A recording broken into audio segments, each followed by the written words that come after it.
नमस्ते दोस्तों, मेरा नाम है राज और आप देख रहे हैं मेरा यूट्यूब चैनल स्लो लर्नर। ये वीडियो एक एनालिसिस वीडियो होगा। इसमें हम 3 कंपनी का एनालिसिस एक साथ करेंगे। इसमें हम एनालिसिस करेंगे सेलो, सीडीएसएल, मैकफोर्स। एक-एक करके इन तीनों कंपनियों का एनालिसिस करेंगे। ये एनालिसिस हम 7 पॉइंट्स पे करेंगे।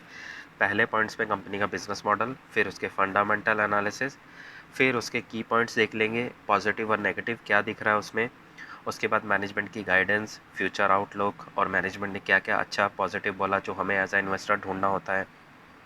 ये होने के बाद इसके टेक्निकल एनालिसिस पे चार्ट देख लेंगे सबका, फिर इसके वैल्यूएशन और फिर लास्ट में सारी इन्फॉर्मेशन को एक जगह रख के समरी।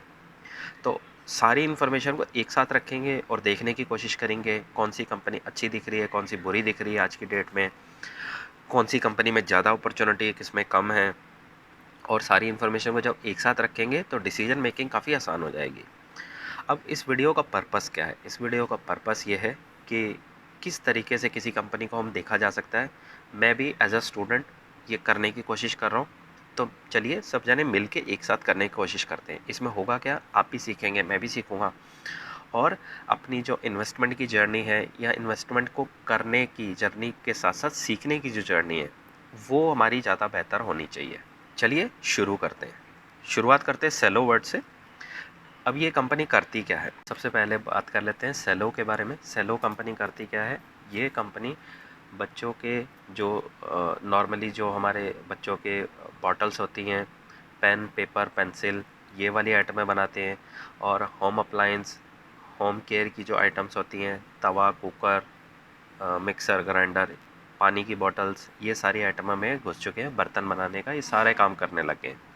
और इस कंपनी की जो मेन पहचान है वो है पेन, पेंसिल ये बनाना, पेपर बनाना, मार्कर बनाना, ऐसी चीज़ें बना के और बेचना। कंपनी 13,000 करोड़ के मार्केट कैप पे है आज की डेट में। सेल्स ग्रोथ 16 का है, ऑपरेटिंग प्रॉफिट मार्जिन 23 का है, आरओए 20 का, पेग रेशियो अवेलेबल नहीं है, प्राइस टू बुक 6 का है। कंपनी का जो क्वार्टरली रिजल्ट है वो उसमें सेल्स ग्रोथ नहीं दिख रहा है यहाँ पे। ईयर ऑन ईयर बेसिस पे अगर नंबर देखें तो वहाँ पे भी काफ़ी फ्लैट ही दिख रहे हैं इसके नंबर। जो एक टाइम में 30 की स्पीड से बढ़ा करता था वो कम होके 11 से 6 हो गया है। तो आप क्लियरली देख सकते हैं पेस ऑफ सेल्स ग्रोथ नहीं बढ़ पा रही है, जिस वजह से इनके स्टॉक को परफॉर्म करने में परेशानी होगी। आगे जाके एक बार ही इसका टेक्निकल एनालिसिस में चार्ट भी देख लेंगे। रिजर्व्स काफ़ी अच्छे हैं, बोरोविंग उसके कंपैरिजन में नहीं है। अब हम यहाँ देखने की कोशिश क्या कर रहे हैं, हम एक ऊपर से ओवरव्यू लेने की कोशिश कर रहे हैं कि रेड फ्लैग तो कोई नहीं है यहाँ पे। प्रमोटर होल्डिंग 78% से कम होकर 75 हुई है, DII 12 से 13 हुए, FII 3 से 6 हुए और आम पब्लिक 6 से लेके 4% होगी, यानी आम पब्लिक ने माल छोड़ दिया है। टेक्निकल एनालिसिस के लिए सीधा चलते हैं ट्रेडिंग व्यू में और देख लेते हैं चार्ट कैसा दिख रहा है। चार्ट डाउन ट्रेंड और उसके बाद कंसोलिडेट कर रहा है। अभी तक स्टेज 3 से निकल के स्टेज 1 में ही जा रहा है अभी। ओवरऑल चार्ट वीक दिख रहा है मुझे। दूसरी कंपनी CDSL, बड़ी फेमस कंपनी है। ये मान लीजिए एक तरह का शेयर बाज़ार का बैंक है।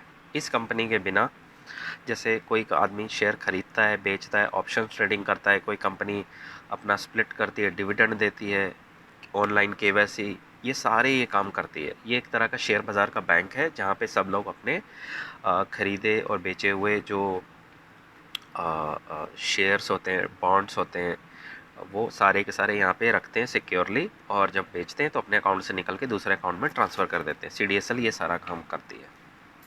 काफ़ी इम्पोर्टेंट काम है इनका। ये इनका बिजनेस मॉडल हो गया। तीसरी कंपनी है मैकफोर्स। ये क्या करते हैं, ये ऑनलाइन प्लेटफॉर्म है और अपने प्लेटफॉर्म पे अलग अलग इलेक्ट्रॉनिक आइटम्स लाते हैं और उसको बेचते हैं। इन्होंने हाल ही फ़िलहाल में क्या करा है, पहले ये सिर्फ प्लेटफॉर्म पे अपना प्रोडक्ट्स लाते थे बाहर से और बेच देते थे और कमीशन अपना चार्ज करते थे। ऑनलाइन प्रेजेंस भी इनकी अवेलेबल थी। अभी इन्होंने अपना बिजनेस स्ट्रैटेजी चेंज करी है, रोबो 2.0 बोलते हैं इसको ये। उसमें क्या कर रहे हैं, ये अपने नाम के, यानी कि अपने प्रोडक्ट खुद से डेवलप कर रहे हैं। जो जो प्रोडक्ट इनके ज़्यादा बिक रहे हैं ऑनलाइन, उन्हीं प्रोडक्ट को खुद डेवलप कर रहे हैं, खुद से मैन्युफैक्चर करके बेचने की कोशिश कर रहे हैं अंडर अपने ही नाम के। तो ये एक थोड़ा सा है, इन्होंने चेंज करा है अपने बिजनेस मॉडल में। ओवरऑल ये प्लेटफॉर्म बिजनेस है ऑनलाइन जो सेल करते हैं। ये तीनों अब हो गए। अब इसका CDSL का एक बारी हम ट्रेडिंग व्यू में चल के चार्ट देख लेते हैं कैसा दिखा। ट्रेडिंग व्यू पे चलते हैं और सीधा चल के एक बार CDSL का चार्ट देख लेते हैं। राउंडिंग बॉटम, ब्रेकआउट, चार्ट मुझे अभी भी स्ट्रॉन्ग दिख रहा है, हालांकि इसमें थोड़ी गिरावट आई है लेकिन अभी भी स्ट्रॉन्ग है चार्ट। तीसरा कंपनी मैकफोर्स का एक बार चार्ट देख लेते हैं। चार्ट राउंडिंग बॉटम देके स्टेज 1 में है, अभी ब्रेकआउट नहीं दिया है। ओवरऑल चार्ट कंसोलिडेशन में फंसा हुआ है और चार्ट अभी भी वीक है जब तक कि ये 883 के जो रेजिस्टेंस है उसको ब्रेक नहीं कर देता तब तक। अब ये सारी तो ऊपर ऊपर से मोटी मोटी इन्फॉर्मेशन हो गई। अब फटाफट डिस्कस कर लेते हैं कि समरी में हमें दिख क्या रहा है। सेलो का जो चार्ट है डाउन ट्रेंड में है, स्टेज 3 में वीक दिख रहा है। CDSL का कंसोलिडेट राउंडिंग बॉटम और स्ट्रॉन्ग है, और मैकफोर्स का कंसोलिडेशन राउंडिंग बॉटम स्टेज 1 में है, अभी स्टेज 2 नहीं है इसे, और वीक दिख रहा है मुझे। इसके साथ जो मज़ेदार चीज़ ये है, गाइडेंस सेलो की 12% से 15 है। CDSL की गाइडेंस तो नहीं दी है, लेकिन मैनेजमेंट ने एक हिंट दी है कि वो नॉर्मली 30 से 35% के बीच में ही ग्रो करेंगे। हालांकि ये गाइडेंस नहीं देते हैं, लेकिन जो कॉन कॉल मैंने पढ़ी वहाँ से सेंस ये निकल के आ रहा है। मैकफोर्स, इन्होंने क्लियर गाइडेंस इन्होंने भी नहीं दी है, लेकिन इनका जो पास्ट परफॉर्मेंस रहा है वो 35 से 40% के बीच में ये ग्रोथ करते हैं। लेकिन ये बार बार एक ही चीज़ पे पुश कर रहे थे कि इनको कोई भी जब बड़ा ऑर्डर मिल जाता है तो इनकी गाइडेंस के नंबर बढ़ जाते हैं, कभी कम हो जाते हैं, इस वजह से गाइडेंस देने से बच रहे हैं। अब स्टॉक का जो करंट पी है, सेलो का 39 है, CDSL का 70 है और मैकफोर्स का 41 है। ये इनका करंट पी है। और फ्यूचर पी जो मैं निकाल पाया हूँ अपनी कैलकुलेशन के अकॉर्डिंग, 30 का फ्यूचर पी दिख रहा है मुझे मैकफोर्स का। 40 आज चल रहा है और 30 पे मिलेगा एक साल के जो फ्यूचर पी का कैलकुलेशन है। CDSL बड़ी कंपनी है, स्ट्रॉन्ग कंपनी है, इस वजह से इसको हायर वैल्यूएशन मिल रहा है और फ्यूचर पी 59 है। देखिए 30 से 35 ग्रोथ करने वाला इंजन आपको 60 पे मिल रहा है और एक 35 से 40 ग्रोथ करने वाला इंजन 30 पे मिल रहा है। अब फ़र्क कहाँ आ रहा है? फ़र्क ये आ रहा है कि CDSL एक अलग कैटेगरी की कंपनी है, मैकफोर्स अलग है और सेलो अलग है। अगर ये तीनों एक ही कैटेगरी की कंपनी होती तो आपको क्लियरली पता होता कौन सी कंपनी खरीदनी है। तो मैंने एक साथ सारी कंपनी को रख के यहाँ पे एक एनालिसिस कर रहा हूँ, तो आप अपने हिसाब से देख लीजिए बाद में।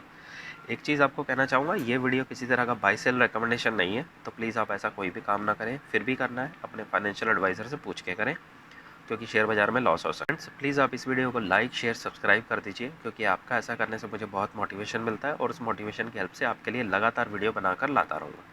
तो प्लीज़ आप लाइक शेयर सब्सक्राइब कीजिए, क्योंकि इस चैनल को आपके सपोर्ट की बहुत ज़रूरत है। तो फ्रेंड्स मैंने अपने सारी डिटेल आपके सामने रख दी है। आई होप अब आपको काफ़ी मदद मिल रही होगी और काफ़ी क्लैरिटी मिल रही होगी कैसे किसी कंपनी को एनालाइज करा जाता है, क्या क्या इन्फॉर्मेशन ढूंढी जाती है, future P calculation, current P, future P और उसका सेल्स ग्रोथ, ये तीनों चीज़ों को कंपेयर करना होता है। फिर साथ में उसका चार्ट का ट्रेंड कैसा है। तो इतनी सारी इन्फॉर्मेशन लेके फिर कहीं जाके आप अपना डिसीजन ले सकते हैं कि आपकी रिसर्च कैसी रही, और जम के पढ़िए। जो ये कंपनी मैंने आपके साथ डिस्कस की है, आप इसको सच मत मानिए, आप मानिए कि आपको सिर्फ एक थोड़ी सी इन्फॉर्मेशन मिली है। आप जाइए खुद से जाके कंपनी पढ़िए और जम के पढ़िए, तब आगे रिसर्च कीजिए। फिर जो ये डेटा मैं आपके साथ शेयर कर रहा हूँ, मेरा रिसर्च किया, इसको मैच करने की कोशिश करिए कि आपके नंबर आसपास आ रहे हैं या मेरे दिए हुए नंबर गलत हैं। वेरीफाई कीजिए, कमेंट बॉक्स में नीचे आके लिख के मुझे ज़रूर बताएं। इससे होगा क्या, एक तो आपको रिसर्च करने का एक ब्लूप्रिंट टाइप में थोड़ा सा मिल जाएगा, आपको रिसर्च कहाँ करनी है, कैसे करनी है। फिर आपको कंपैरिजन करने में मज़ा आएगा। जब आप खुद से रिसर्च करेंगे आपको कॉन्फिडेंस आएगा। तो मेरा पर्पस ये है कि आपको थोड़ा सा गाइड कर सकूँ, आपको मदद कर सकूँ, पुश कर सकूँ। फ्रेंड्स तो ये था मेरा आज का वीडियो। आई होप मेरे इस वीडियो से आपको काफ़ी मदद मिली होगी। मिलते हैं अगली वीडियो में, तब तक के लिए सीखते रहिए, खुश रहिए, इन्वेस्ट करते रहिए। Thank you.